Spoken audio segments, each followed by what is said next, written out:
கோரிக்காகம் தன்னோட கணவர் காலுக்காகத்தோட மறைவுக்கு அப்புறம் தன்னந்தனியா ரொம்ப கஷ்டப்பட்டு தன் பையன் ஜக்குவை ரொம்ப நல்லா படிக்க வச்சது. ஜக்குவும் தன்னோட அம்மா படுற கஷ்டத்தை உணர்ந்து தன்னோட நேரத்தை வீணாக்காம நல்லா படிச்சு இப்ப நகரத்துல ஒரு நல்ல கம்பெனில வேலைக்கு சேர்ந்துட்டான். அம்மா, நான் இப்ப நகரத்துல வேலைக்கு சேர்ந்துட்டேன். கை நிறைய சம்பாதிக்கவும் செய்யறேன். அப்புறம் ஏமா நீ இந்த வீட்ல தனியா இருந்து கஷ்டப்படுற? பேசாம என் கூட நகரத்துக்கே வந்துரு. ஜக்கு, இல்லடா செல்லம், உங்க அப்பா பார்த்து பார்த்து கட்டி நம்ம கூட சந்தோஷமா வாழ்ந்த இந்த வீட்டை விட்டுட்டு என்னால நகரத்துக்கெல்லாம் வர முடியாது. அப்புறம் ஜக்கு, நீ தான் நல்லா படிச்சிருக்கியே, பேசாம அந்த வேலையை விட்டுட்டு நம்ம காட்டோட வந்துடு. நீ படிச்ச படிப்புக்கு இங்கேயும் நல்ல வேலை கிடைக்கும் தானே? சரிம்மா, உங்க இஷ்டப்படியே செய்யறேன். ஆனா இப்ப இல்ல, 1 வருஷம் நகரத்துல வேலை பார்த்துட்டு அப்புறம் இந்த காட்டுக்கே வந்துடுறேன். இப்படி சொல்லிட்டு ஜக்கு நகரத்துக்கு போய் 1 வருஷம் ஆயிடுச்சு. அதனால ஜக்கு எப்ப வருவான்னு அவங்க அம்மா கோரிக்காக ரொம்ப ஆவலா எதிர்பார்த்துக்கிட்டு இருந்தது. கோரி அக்கா, உன் பையன் இன்னும் 2 நாள்ல வந்துருவான்னு சொன்னீங்க, ஆனா இன்னும் வரலையே, என்ன ஆச்சு? சோனா, உனக்கு தெரியாதா? என் பையன் படிப்பு எல்லாம் போன வருஷமே முடிஞ்சிருச்சு. அவன் இப்ப நகரத்திலேயே 1 வருஷமா வேலை பார்த்துட்டு இருக்கான். இன்னைக்கு இல்லாட்டி நாளைக்கு அவன் வந்துருவான். அப்படி வந்துட்டான்னா மறுபடியும் நகரத்துக்கு போகாம இங்கேயே வேலை தேடிட்டு என்னோடயே இருந்துருவான். அப்படியா அக்கா? நீ நினைக்கிறபடியே நடந்தா எனக்கும் ரொம்ப சந்தோஷம்தான். சின்ன வயசுல இருந்து அவனை வளர்த்து படிக்க வைக்க நீ எவ்வளவு கஷ்டப்பட்டு இருப்ப. இதுக்கு அப்புறமாவது நீ உன் பையன் கூட நிம்மதியா சந்தோஷமா வாழணும். அது நான் பாக்கணும். அதுதான் என்னோட ஆசை. இங்க கோரிக்காகவும் சோனாக்குருவும் இப்படி பேசிக்கிட்டு இருக்க, அதே சமயம் நகரத்துல கோரிக்காகத்தோட பையன் ஜக்குவுக்கும் ஒரு பணக்கார வீட்டு பொண்ணான மைனாவுக்கும் கல்யாணம் நடந்துகிட்டு இருந்தது. மைனா, நாம சீக்கிரமா என் வீட்டுக்கு திரும்பி ஆகணும். அங்க என்னோட அம்மா என்னை எதிர்பார்த்து காத்துக்கிட்டு இருப்பாங்க. ஆனா அவங்க கிட்ட நமக்கு கல்யாணம் ஆன விஷயத்த எப்படி சொல்றதுன்னு தான் தெரியல. என்ன ஜக்கு, எப்பவும் அம்மாவை பத்தியே பேசிட்டு இருக்கீங்க, நம்மள பத்தி ஏதாவது பேசுங்களேன். மைனா, நீ என் நிலைமை புரியாம பேசிக்கிட்டு இருக்க. அம்மா கிட்ட சொல்லாம நான் கல்யாணம் செஞ்சது பெரிய தப்பு. இந்த விஷயத்த அவங்க கிட்ட எப்படி சொல்றதுன்னு தான் யோசிச்சுக்கிட்டு இருக்கேன். நீங்க என்னமோ சொன்னீங்க, எங்க அம்மா ரொம்ப நல்லவங்க, நம்ம கல்யாணத்தை அவங்க ஏத்துப்பாங்கன்னு. இப்பயும் நான் அததான் சொல்றேன். எங்க அம்மா இந்த கல்யாணத்தை ஏத்துப்பாங்க, கோபப்பட மாட்டாங்க. ஆனா எனக்குள்ளயும் ஒரு மனசாட்சி இருக்கு. அம்மா கிட்ட சொல்லாம கல்யாணம் செஞ்சது தப்புன்னு அது என்கிட்ட சொல்லிக்கிட்டே இருக்கு. இப்படியே சில நாட்கள் நகர்ந்துச்சு. கோரி அக்கா, உன் பையன் இன்னும் 2 நாள்ல வந்துருவான்னு சொன்னீங்க, ஆனா இன்னும் வரலையே, என்ன ஆச்சு? அதான் சோனா, எனக்கும் புரியல. இன்னைக்கு வருவான் நாளைக்கு வருவான்னு நான் அவனை எதிர்பார்த்து 1 வாரம் ஆயிடுச்சு. அவன் என்னைக்கு வருவான்னே தெரியல. இப்படி இவங்க பேசிக்கிட்டு இருக்கும்போது அங்க ஒரு ஆட்டோ வந்து நின்னுது. அந்த ஆட்டோல இருந்து கோரிக்காகத்தோட பையன் ஜக்குவும் அவனோட மனைவி மைனாவும் இறங்குனாங்க. தன்னோட பையன் இப்படி திடீர்னு வந்து இறங்குறத பார்த்த கோரிக்காகத்துக்கு ரொம்ப ஆச்சரியமா போயிடுச்சு. ஜக்கு, என்னோட மகனே, உன்னை பாக்கணும்னு அம்மா எவ்வளவு நாளா தவிச்சுக்கிட்டு இருந்தேன் தெரியுமா? இவ்வளவு நாளா வராம அம்மாவை ஏண்டா ஏமாத்தின? இப்படி கேட்ட கோரிக்காகத்தோட கண்ணுல இருந்து மகனை பார்த்து சந்தோஷத்துல கண்ணீர் வந்துச்சு. அம்மா, ஒவ்வொரு நாளும் நான் வருவேன்னு எதிர்பார்த்துக்கிட்டே இருந்தீங்களாமா? ஆமாண்டா ஜக்கு, எல்லாருமே தங்களோட வாழ்க்கையில சந்தோஷத்தை தானே எதிர்பார்ப்பாங்க. இந்த அம்மாவுக்கு வாழ்க்கையில உன்னை விட்டா வேற சந்தோஷம் ஏதுடா?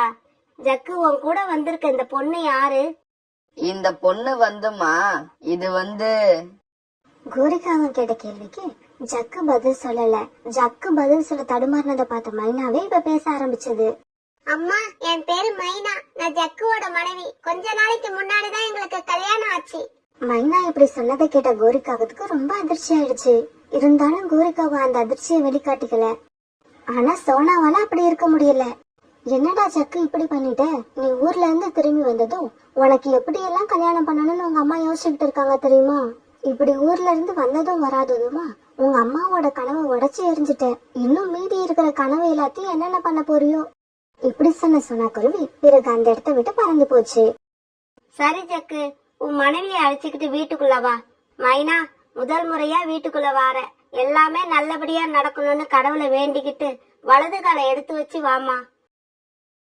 அம்மா, உங்ககிட்ட சொல்லாம கல்யாணம் செய்யணுங்கிறது என் எண்ணம் கிடையாது.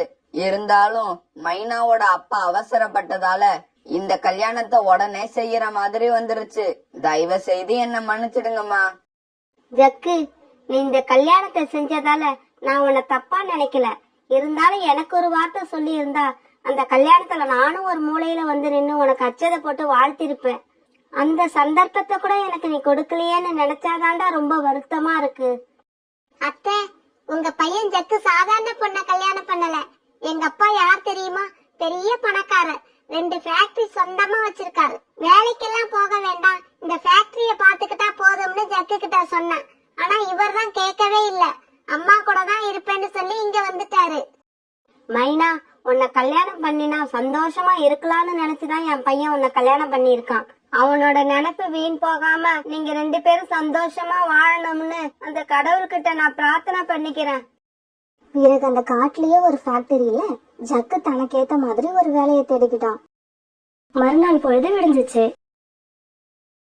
மைனா, எழுந்திருமா, மணி ஆயிடுச்சு. நான் போய் வாசல் தெளிச்சு கோலம் போட்டுட்டு வாரேன். அதுக்குள்ள நீ கொஞ்சம் சமையல் அறைய சுத்தம் பண்ணிடுமா. அத்தை, நான் என்னோட வீட்டுல ரொம்ப லேட்டா தான் எழுந்திருப்பேன். என்ன நீங்க இந்த மாதிரி இன்னைக்கு சீக்கிரம் எழுப்பி விட்டது எனக்கு வருத்தத்தை கொடுக்குது. அப்புறம் இந்த வீட்டு வேலையெல்லாம் செஞ்சு எனக்கு பழக்கமே இல்ல.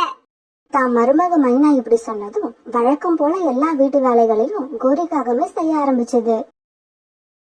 வாசல் தெளிச்சு கோலம் போடுறது, நதியில இருந்து தண்ணி எடுத்துக்கிட்டு வர்றது, 3 வேலையும் சமைக்கிறது, இப்படி எல்லா வேலையையும் கோரிக்காகவே பார்த்தது. கல்யாணத்துக்கு அப்புறம் நம்ம கொஞ்சம் ஓய்வா இருக்கலாம்னு நினைச்ச கோரிக்காகத்துக்கு இப்ப பெரிய ஏமாற்றமா தான் இருந்தது.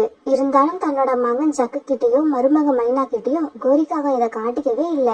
மனசுக்குள்ளேயே அழுதுகிட்டு இருந்தது. ஆனா சாயங்காலம் ஜக்கு வேலையை விட்டு திரும்பி வரும்போது மைனா என்னமோ தான் தான் எல்லா வீட்டு வேலையும் பார்த்த மாதிரி நடிக்க ஆரம்பிச்சிடும். மைனா, அம்மாவை எந்த குறையும் இல்லாம கவனிச்சுக்கிறல்ல? ஆமாங்க, நல்லா கவனிச்சுக்கிறேன். அம்மாவை வேணா கேட்டு பாருங்க. இன்னைக்கு ஆத்துல இருந்து தண்ணி கூட நான் தான் கொண்டு வந்தேன். சாப்பாடு நான் தான் தயார் பண்றேன்.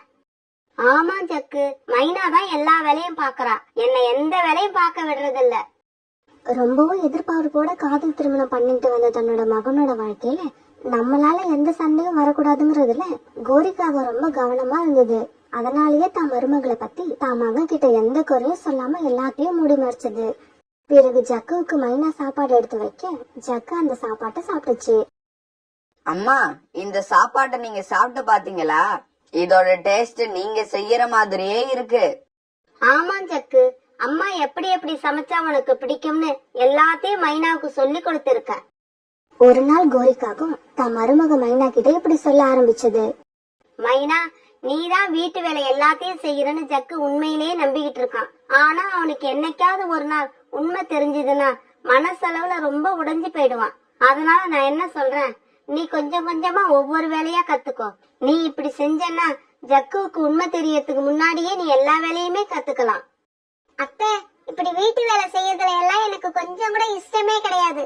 நான் இதெல்லாம் செய்யவும் மாட்டேன்.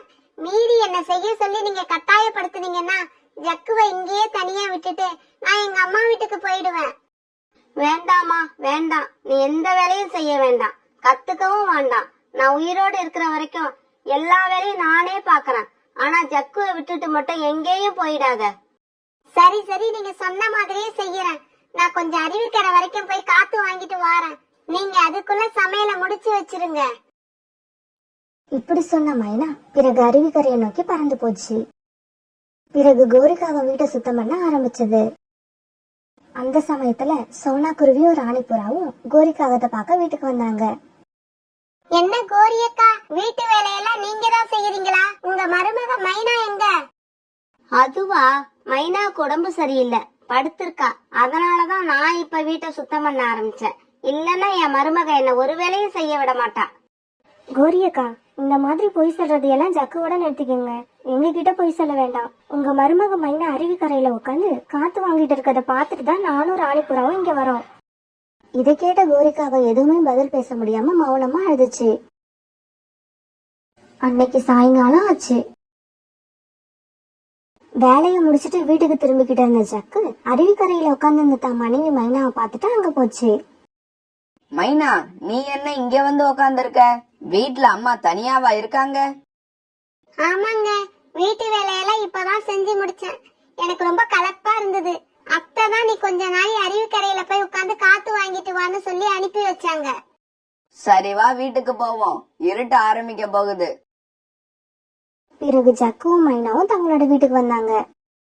வீட்டுக்கு போன உடனே மைனா ரொம்ப நல்ல பொண்ணு மாதிரி ஜக்குவுக்கு எதிராக நடிக்க ஆரம்பிச்சது. அத்தை, சாப்பாடு சாம்பார்ல எல்லாம் உப்பு சரியா இருக்கான்னு பாத்தீங்களா? ஏன்னா நான் சமைக்கும் போது பார்க்கவே இல்ல. அப்புறம் நான் சமைச்சு முடிச்ச உடனே நீங்க என்ன அருவி பக்கம் போயிட்டு வான்னு சொன்னீங்களா? நானும் சரின்னு அப்படியே போயிட்டேன். மறுபடியும் இப்ப வீட்டுக்கு வந்ததுக்கு அப்புறம் தான் உப்பை சரி பார்க்கவே இல்லைங்கிறது ஞாபகத்துக்கு வருது. தான் மனைவியும் தான் அம்மாவும் இந்த அளவு ஒத்துமையா இருக்கிறது நினைச்சு சந்தோஷப்பட்ட ஜக்கு பிறகு சாப்பிட ஆரம்பிச்சான். மறுநாள் காலையில எழுந்திரிச்ச மைனாவுக்கு உடல்நிலை சரியில்லாம இருந்தது. மயக்கம் வர மாதிரி இருந்ததால படுத்தே இருந்தது. அத்தை, என்னால எழுந்திருக்கவே முடியல, மயக்கமா வருது. இத பார்த்த ஜக்கு ரொம்ப வருத்தமா தான் மனைவி பக்கத்திலேயே நின்னுகிட்டு இருந்தான்.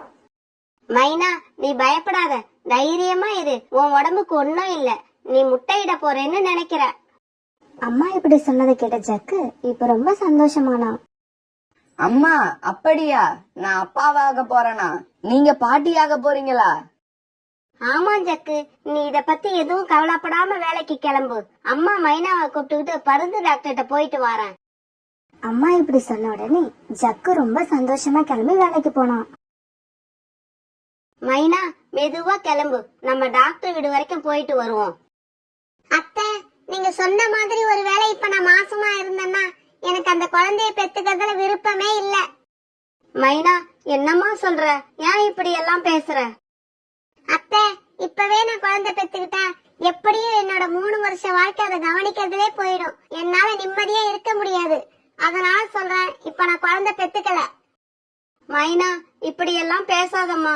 இந்த மாதிரி நினைச்சு கல்யாணம் ஆன புதுசுல குழந்தை பெத்துக்காம அபார்ஷன் பண்ணிக்கிட்டு பிறகு அவங்க குழந்தை பெத்துக்கலாம்னு நினைக்கிறப்ப குழந்தையே பிறக்காது. இப்படி எத்தனையோ பேர் அழுதுகிட்டு இருக்காங்க. அத்தை, இது என்னோட பர்சனல் விஷயம். இதுல நீங்க தலையிடுவதை நான் விரும்பல. நானே டாக்டர் போய் பார்த்து ஒருவேளை மாசமா இருந்தா அங்கேயே அபார்ஷன் பண்ணிக்க போறேன். மைனா, இந்த விஷயம் ஜக்குவுக்கு தெரிஞ்சா ரொம்பவும் கஷ்டப்படுவான். நீ மாசமா இருக்கன்னு நினைச்சு அவன் ரொம்பவும் சந்தோஷமா வேலைக்கு போயிருக்கான். அத்தை, ஜக்கு கிட்ட நான் அபார்ஷன் பண்ணிட்டேன்னு சொல்லாம அதுவா அபார்ஷன் ஆயிடுச்சுன்னு சொல்லிடலாம். இப்படி சொன்ன மைனா கொஞ்சம் கூட தாமதிக்காம வேகமா பறந்து டாக்டர் வீட்டுக்கு போச்சு. இப்படி டாக்டர் வீட்டை நோக்கி பறந்து போய்கிட்டு இருந்த மைனாவுக்கு இப்ப காலையில வந்த மாதிரியே மயக்கம் வர ஆரம்பிச்சது. சரியா பறக்க முடியாம தடுமாறின மைனாக்காகவும் ஒரு கட்டத்துல தலை குப்புற கீழே விழுந்துருச்சு. இப்படி மயக்கம் வந்து மைனாக்காக கீழே விழுந்து கிடக்கிறத பார்த்த சோனா குருவி ரொம்ப வேகமா கோரிக்காக வீட்டுக்கு போச்சு. கோரி அக்கா, உங்களோட மருமக மைனா அருவி பக்கத்துல கீழே விழுந்து கிடக்குறா, சீக்கிரம் போய் என்னென்ன பாருங்க. பிறகு அந்த இடத்துக்கு வேகமா பறந்து போன கோரிக்காகவும் சோனா குருவியும் மைனா காகத்தை தூக்கிட்டு பறந்து டாக்டர் கிட்ட போனாங்க. டாக்டர், பறந்துகிட்டே இருந்தனா மேற்கொண்டு பறக்க முடியாம கீழே விழுந்துட்டேன். ஆனா இப்ப எனக்கு அடி வயித்துல ரொம்ப வலிக்குது. சீக்கிரம் என்னன்னு பாருங்க பிளீஸ். பிறகு மைனாவோட வயிற்ற நல்லா பரிசோதித்து பார்த்த பறந்து டாக்டர் கோரி காகத்துக்கிட்டே இப்படி பேச ஆரம்பிச்சது.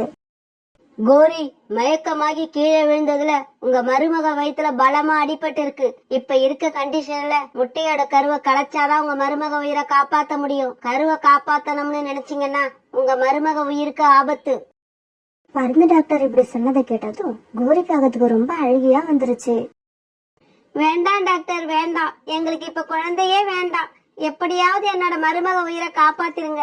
எனக்கு அது போதும். மைனா தான் எனக்கு இப்ப குழந்தையே வேண்டாம், குழந்தையே வேண்டாம்னு சொல்லிக்கிட்டு இருந்தா. அவளோட எண்ணப்படி குழந்தையே இல்லாம போயிடுச்சு. பரவாயில்ல, அவளுக்கு எப்ப ஒரு குழந்தைய பெத்து கொடுக்கணும்னு நினைப்பு வருதோ அப்ப பெத்து கொடுக்கட்டும். மைனா உயிரோட இருந்தா எங்களுக்கு அதுவே போதும். இப்படி சொல்லிட்டு கோரிக்காகம் குலுங்கி குலுங்கி அழுதுச்சு. அத்தை பேசுனது எல்லாத்தையும் கேட்ட மைனாவுக்கு கோரிக்காகத்தோட நல்ல மனசு இப்பதான் புரிஞ்சது. அத்தை, என்ன மன்னிச்சிருங்க அத்தை, என்ன மன்னிச்சிருங்க. உங்களோட நல்ல மனசை புரிஞ்சிக்காம உங்களை நான் எவ்வளவோ கஷ்டப்படுத்திட்டேன். நீங்க என் மேல எவ்வளவு அன்பு வச்சிருக்கீங்கன்னு இந்த புத்தி கெட்டவளுக்கு இப்பதான் புரிஞ்சிச்சு. உங்க இடத்துல யார் இருந்தாலும் இப்படி நடந்துகிட்ட என் மேல வெறுப்பதான் காட்டுவாங்க. ஆனா நீங்க இப்பவே என்னோட உயிரை காப்பாத்த நினைக்கிறீங்க. மைனா, நான் உன்னை மருமகளா நினைக்கவே இல்ல, என்னோட மகளாதான் நினைக்கிறேன். நீ என்னதான் செஞ்சாலும் எனக்கு உன் மேல வெறுப்பே வராது. அத்தை, இனிமே நானும் உங்களுக்கு ஒரு மருமகளா இருக்க போறதில்ல, மனசளவுல மகளாவே மாற போறேன். நான் இதுக்கு முன்னாடி உங்களை எவ்வளவு துன்பப்படுத்தி இருந்தாலும் தயவு செய்து பெரிய மனசு பண்ணி என்ன மன்னிச்சிருங்க. மைனா, அத்தையும் மருமகளும் மட்டும் காம்ப்ரமைஸ் ஆயிட்டீங்கன்னா போதுமா? நான் ஒருத்தி இருக்கேன்ல. இதுக்கு முன்னாடி நீ நடந்துகிட்ட விதத்தை பத்தி ஜக்கு கிட்ட நான் எதுவும் சொல்லாம இருக்கணும்னா சீக்கிரமா வீட்டுக்கு வந்து எனக்கு கேரட் அல்வா செஞ்சு கொடு.